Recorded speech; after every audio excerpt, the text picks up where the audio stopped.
Allora, dottoressa Calpussera, un po' ogni tanto ne stavamo un po' chiacchierando anche fuori onda, perché siamo arrivati con il messaggio a dire che la scuola ha un ruolo, l'altra parte importante è quello della famiglia. Certo. La famiglia è quella che fa crescere il bambino, che poi diventa un adolescente, poi diventa un adulto. Che ruolo, che responsabilità può essere imputata alla famiglia, o è qualcosa che, una specie di patologia che uno ha dentro, a prescindere da che famiglia capiti, o non è così?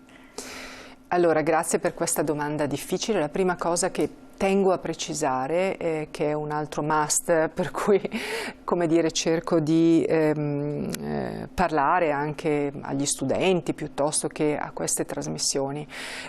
Allora, il primo messaggio è: si può guarire.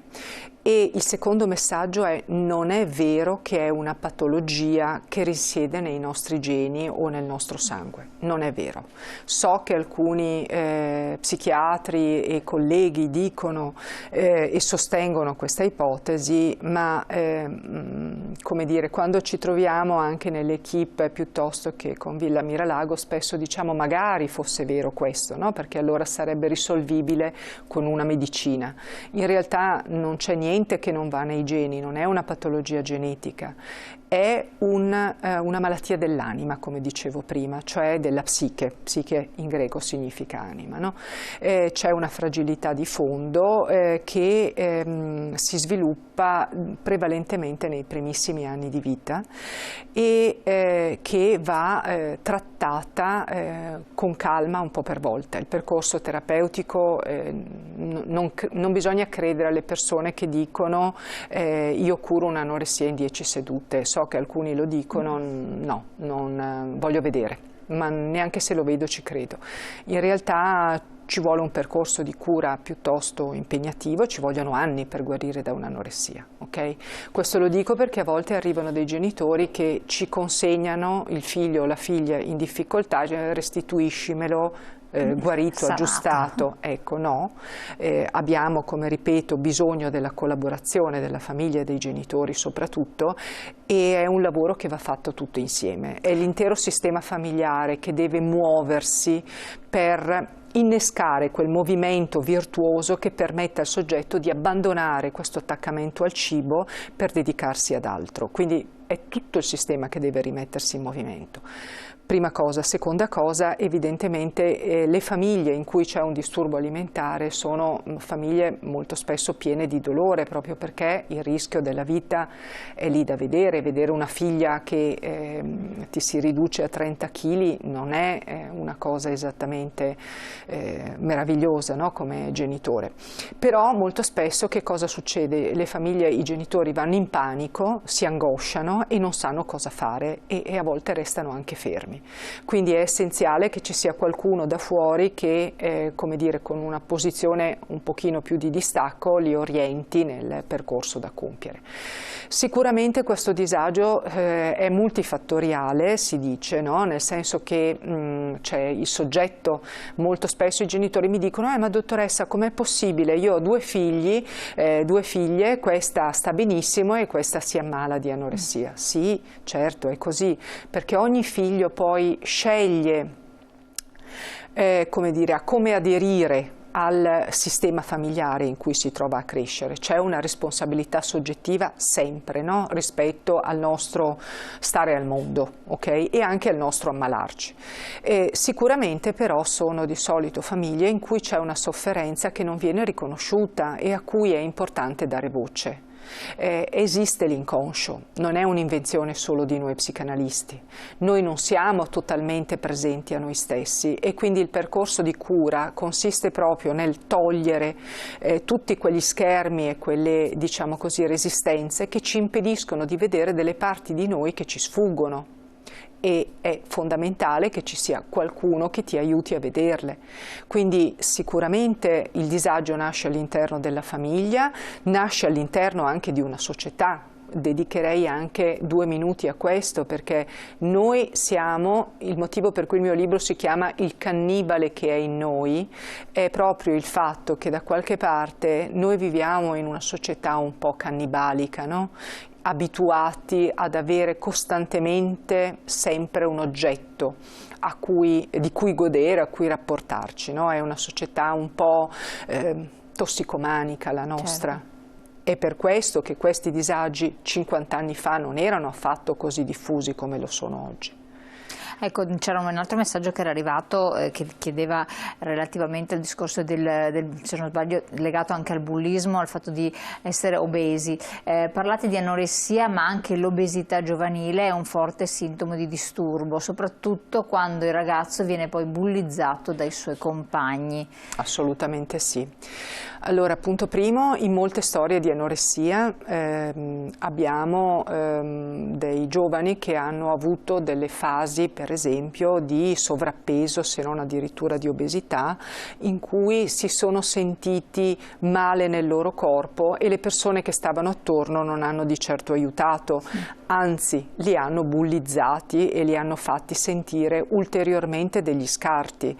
E quindi sicuramente l'obesità è un disagio importante, perché le persone che vedono un obeso non vedono una persona in difficoltà o una persona malata che ha bisogno di aiuto molto spesso, ma vedono una persona debole e che non è in grado di controllarsi.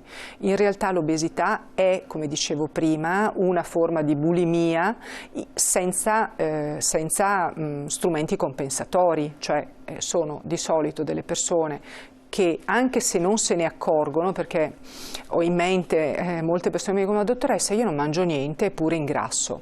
Non è vero. Non è vero che non mangio niente, molto spesso sono dei piluccatori compulsivi, oppure appunto come scriveva prima qualcuno, si svegliano di notte e mangiano grandi derrate alimentari.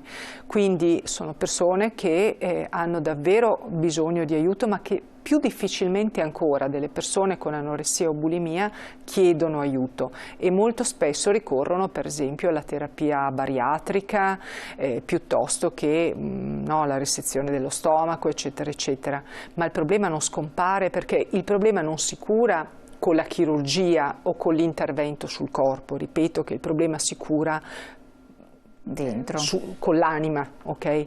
Quindi sì, il bullismo sicuramente contribuisce e sicuramente fa molto male alle persone che lo subiscono, e sicuramente però, come dire, quei ragazzini che prendono in giro sono già nella testa di questi soggetti, già si sentono bullizzati, anche se non ci fosse il bullo fuori che li scherza o li prende in giro. Quindi sentirsi diversi probabilmente. Esatto, queste sono patologie della vergogna, sicuramente. E che cosa nasce di sentirsi diversi? Cioè il fatto di non essere omologati al gruppo di appartenenza, al contesto della classe o quant'altro, quindi o è sempre in famiglia che c'è qualche problema che fa sì che poi...